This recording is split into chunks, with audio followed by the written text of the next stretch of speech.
Sapagkat ang OSG po ang pangunahing abogado nga po nagkakaroon ng pagdinig sa Korte Suprema na tinanggihan naman ng OSG na kumatawan sa gobyerno sapagkat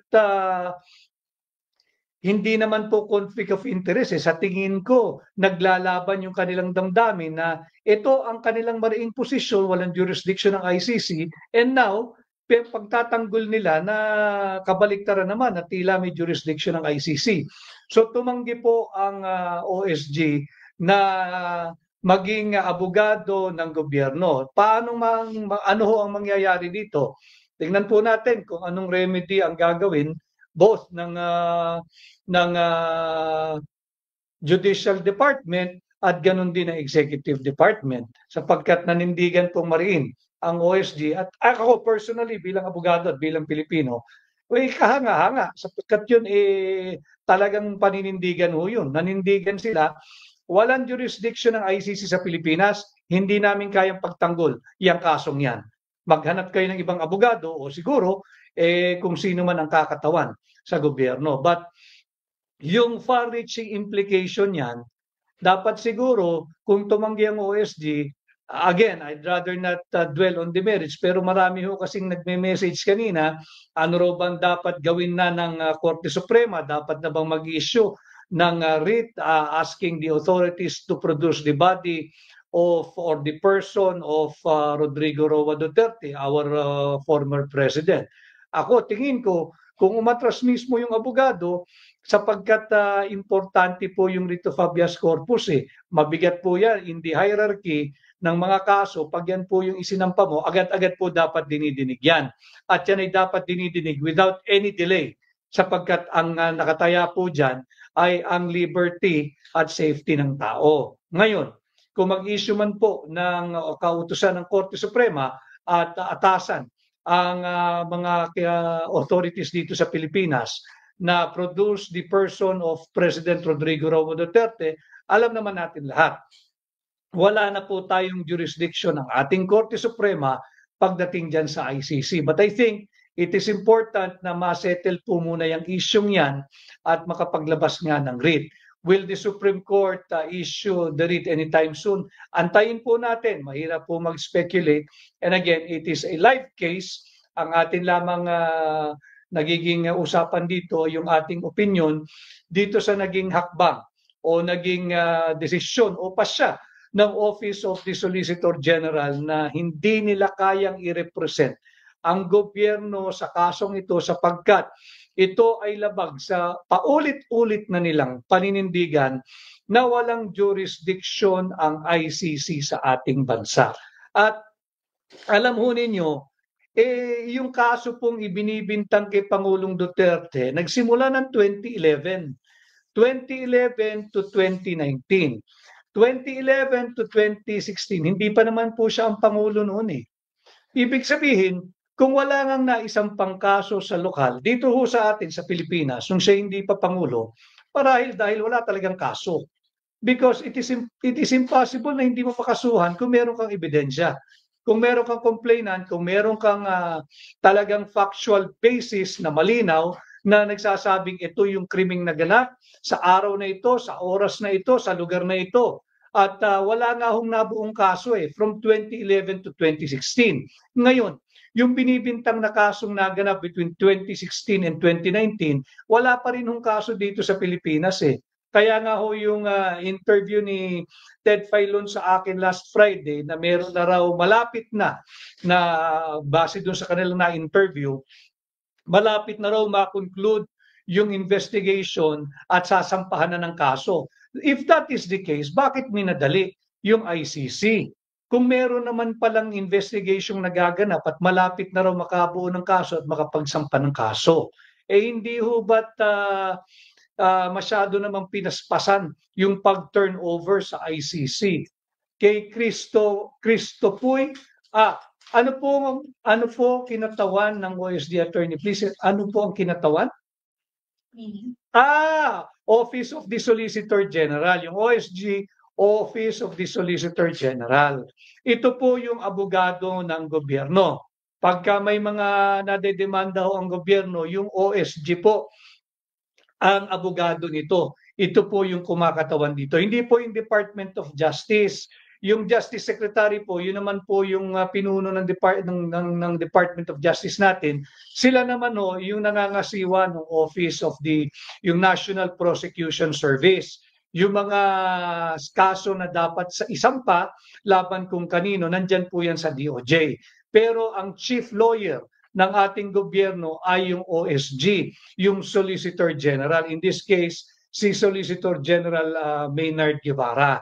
Si Maynard Guevara, si OSG, si Solicitor General Guevara nga ay nakita ko yung kanyang motion, pirmado po niya na sila'y tumanggi na maging bahagi bilang abogado ng gobyerno sa kaso ng petition for habeas corpus na ifinail ni Ms. Kitty, anak ni Pangulong Duterte, at ang abogado nga po nito ay si Sal Panelo. So yan yung ating napapag-usapan. Masyadong minadali, mabigat po yun. Hindi po ganyan ang Pilipino eh. Ang Pilipino hindi mo isusuko ang iyong soberanya, ang iyong kasarinlan, higit pa ang iyong kababayan sa isang foreign jurisdiction or foreign court when all your courts here in the Philippines are functioning, when all the courts here in the Philippines are open, when all the courts here in the Philippines are able to dispense justice and are functioning in the orderly administration of justice. Wala pong ang ICC, paulit-ulit po nating sinabi yan. Marami nagsasabi, mutin academic na yan, doon kayo makipaglaban sa ICC.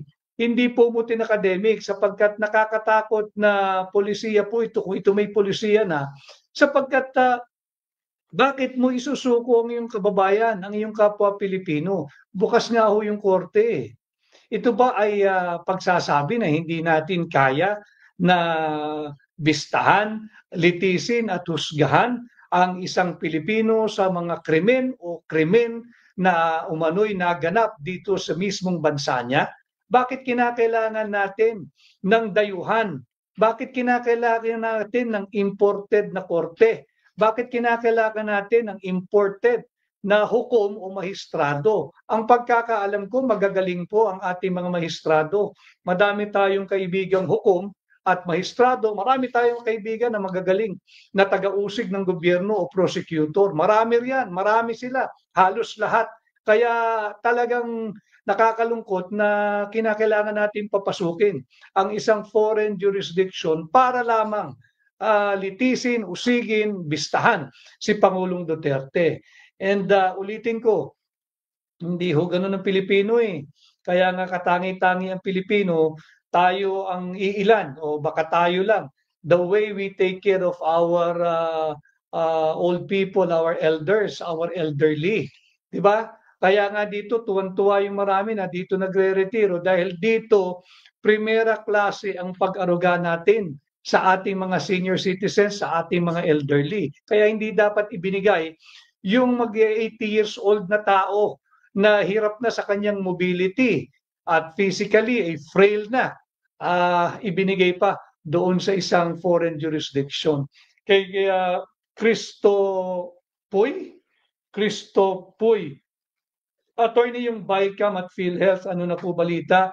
Huwag niyo po pabayaan mabura sa publiko. Hindi naman po, Cristo Puy, kanina lamang ay may mga nakapulong na tayong mga abogado natin patungkol dyan.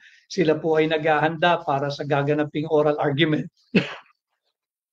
sa April 1, 2, and 3 sa Baguio. So tuloy po yung petition for certiorari and prohibition patungkol naman dito sa 2025 General Appropriations Act o yung ating 2025 National Budget.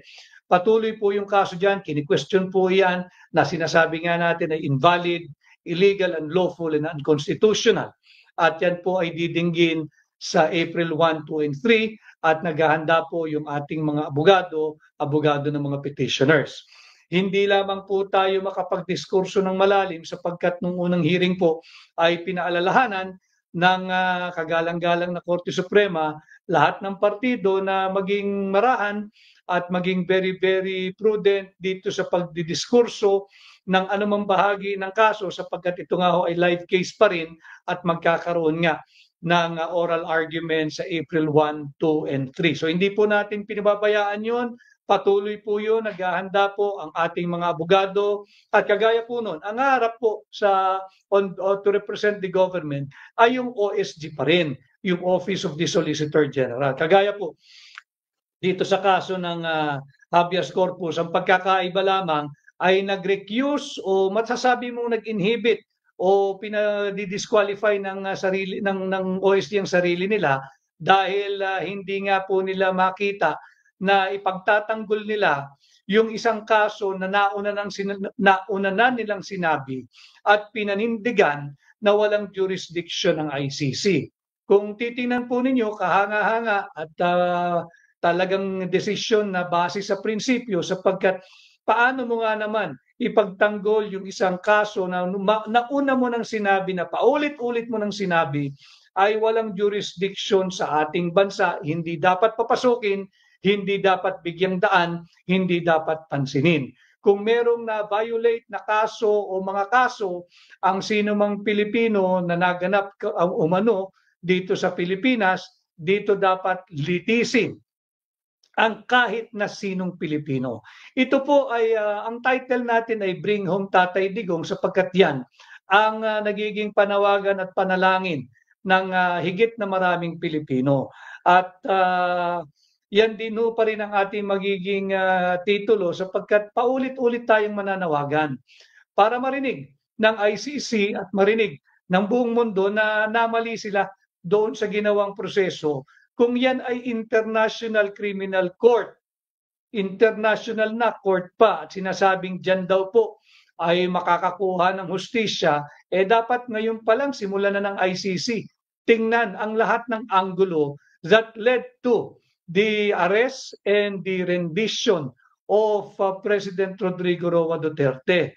Dapat pansinin na po yan ng ICC. Hindi na po dito, wala ng jurisdiction of Philippine courts sa ICC na lang. At ang isang mahalaga rito ay pag-usapan natin ito in the bar of public opinion or in the court of public opinion. Mahalaga yung public opinion na magpatuloy, iparinig ninyo yung inyong opinion, yung inyong tinig. And again, in my page, welcome po lahat dito. You do not have to agree with me or you do not have to agree with the sentiments and the opinion and the stand of many who are on my page. Kung kayo may kontrang opinion, pwede naman. Huwag lang po gagamit ng mga pananalitang alam mo namang nambabastos o bastos. Ito po ay usaping bayan. Ito po ay usaping napakahalagang usaping panlipunan na dapat nating patuloy na pag-uusapan. Sapagkat umiiral po ang ating saligang batas Bukas po yung korte natin, paulit-ulit yung sasabihin. Bukas po ang lahat ng baitang at antas ng ating korte. Mula sa Metropolitan Trial Court hanggang Supreme Court. Bukas po ang lahat ng ating prosecution office sa ilalim ng Department of Justice. Kaya walang puwang ang ICC rito. Hindi natin kailangan ng import. Kagaya po nung aking ginawang pagpapaliwanag nung isang araw, ulitin ko tayo naman lahat Pilipino basketball crazy. They call us a basketball crazy nation. We are very familiar with PBA. Alam naman natin yan. At alam natin na ang pinaka-paboritong conference sa PBA ay yung All Filipino. All Filipino Conference. Bawal ang banyaga, bawal ang import, bawal. Kaya kung hindi ka Pilipino, hindi ka pwedeng maglaro. Ganun po dapat ang pinairal. Dapat all Filipino pagdating sa pagliliti, sa pag-uusig at pag-uusga sa kapwa nating Pilipino. Hindi natin kailangan ng import. Hindi natin kinakailangan ng imported. Magagaling ang ating mga hukom. Magagaling ang ating maestrado. Matatalino yung ating mga taga-usig at prosecutor. Hindi natin kailangan ng import. For all we know and for all I care, higit na magagaling yung mga Pilipino na maestrado at hukom kesa yung nakaupo doon sa ICC. Sapagkat nakita naman kung paano nalabag yung karapatan nung kanilang inaresto si Pangulong Duterte and the statement of our Chief Legal Counsel, ang namumuno ng local defense team at nandun nga ngayon sa Dahig si former Executive Secretary at Attorney Bingbong Medeldea, siya'y kinidnap sapagkat wala pong record yan at hindi siya na booking, walang mugshot, walang fingerprinting, wala ring record sa paglabas niya mula sa immigration. Kay Cham Cham, can you explain if tama ba ang sinabi na pwedeng dumakip ang suspect kahit walang dalang hard copy? Basta't alam po ninyo na merong arrest warrant, pero dapat yan ipakita ninyo pagka yung dinakip na. At pagkadakip ninyo, dapat po yan dadaling ninyo sa korte. Ulitin ko wala pong hininging special na pribilehiyo o special na atensyon si Pangulong Duterte nung siya ay dinitine sa Villamor. Ang hiningi niya kaisa-isa lamang, dalhin siya sa korte. Dalhin siya doon sa tinatawag na competent judicial authority. And this importante na papag-usapan natin itong mga bagay na ito. Again, ulitin ko, ito'y isang napakahalaga na usaping panlipunan. Hindi lamang po ito patungkol kay Pangulong Duterte. Ito po'y patungkol sa seguridad ng bawat Pilipino na dapat kung may kaso ka, harapin mo. Dito sa Pilipinas, dito ka litisin, dito ka idetine, kung dapat kang idetine, dito ka rin husgahan sa harapan ng mga kapwa mo Pilipinong maestrado, taga-usig o abogado. Hindi ka dapat ibigay ng ganoon na lamang sa isang banyagang korte o sa isang foreign jurisdiction. Yan po'y mahalaga. And again, ngayong hapon ay pumasok yung balita na nag-recuse o hindi pumayag o tumanggi. Tumanggi ang Solicitor General, ang Office of Solicitor General na mag-abogado on behalf of the government sa kasong nakabinbin sa Korte Suprema, yung petition for habeas corpus. Ang kanilang dahilan, dahil sila'y naninindigan noon pa man, hanggang sa ngayon mismo, na walang jurisdiction ang ICC sa Pilipinas. Malinaw po yan. At yan, siguro, dapat pag-usapan yan sa mga darating pang araw. Kung yung mismong punong abogado ng gobyerno, yung Office of the Solicitor General, ay nagsabing sila ay naninindigan at naniniwala na walang jurisdiction ng ICC at hindi dapat ito pinapasok. Kung nakapasok man ay hindi dapat binigyang daan yung kanilang proseso sapagkat buhay po ang ating mga korte. Hindi pwedeng mangibabaw ang jurisdiction ng ICC sa ating Korte Suprema.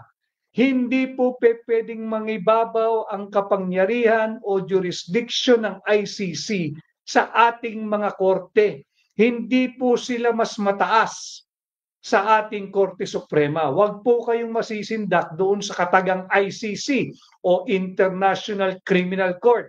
Kasi yung iba, hindi, international yan. Mas mataas sa ating Korte Suprema yan, hindi ho. Wala pong ganun. Huwag ho kayong masisindak at huwag ho tayong malilito dyan.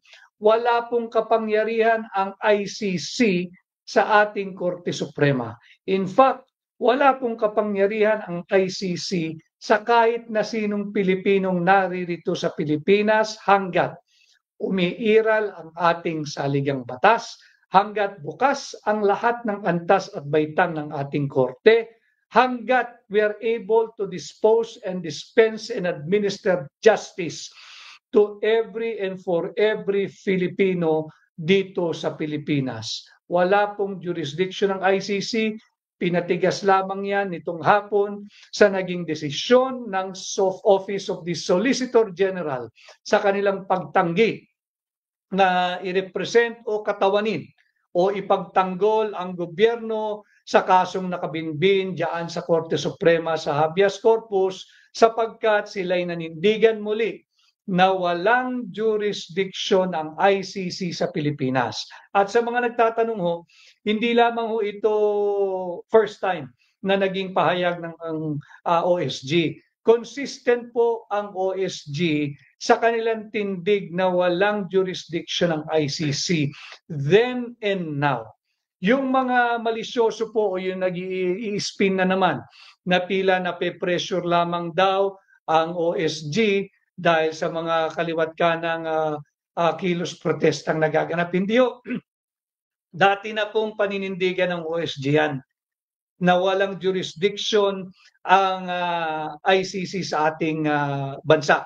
Wala pong jurisdiction ang ICC hanggat bukas ang ating Korte Suprema. Consistent lamang ho ang ginawang tindig ng OSG. Sila ay may prinsipyo, sila ay nanindigan at abangan natin kung ano ang magaganap in the days to come sa naging mariing posisyon na base sa prinsipyo na paninindigan ng Office of the Solicitor General.